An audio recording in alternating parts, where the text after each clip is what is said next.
Bienvenue au village du Père Noël, sur le cercle polaire arctique. Ici, les décors semblent tirés tout droit d'un livre pour enfants. Chaque hiver, la Laponie séduit de plus en plus de touristes. L'an dernier, les visiteurs, principalement européens, y ont passé un nombre record de 3 millions de nuits. Et la région continue de séduire de nouveaux marchés lucratifs comme la Chine.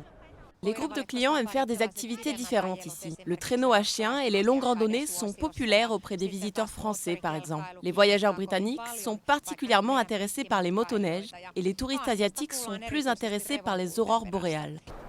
Grâce au boom économique, le chômage dans la capitale régionale Rovaniemi est au taux le plus bas depuis 30 ans.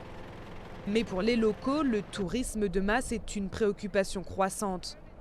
Beaucoup se plaignent des perturbations et du désordre laissés par les milliers de visiteurs. Les Samis, communauté indigène d'éleveurs de rennes de Laponie, accusent l'industrie du tourisme de répandre des stéréotypes sur les sorcières et les chamans et d'essayer d'en tirer profit. Et dans cette région éloignée, connue pour ses vastes étendues sauvages, les déplacements entraînent une forte empreinte écologique.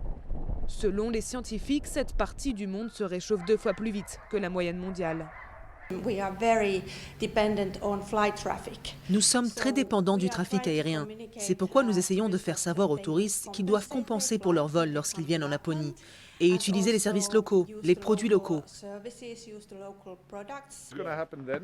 Valentin Bitz s'agrandit au Botswana. Il s'est installé en Finlande il y a 20 ans pour réaliser son rêve, monter une entreprise de traîneaux à chiens. Parmi ses clients, de plus en plus de touristes soucieux de l'environnement, du bien-être animal et de l'aspect écologique de son exploitation. Mais si vous voulez vous différencier de vos concurrents, de plus en plus de personnes pensent justement que c'est important.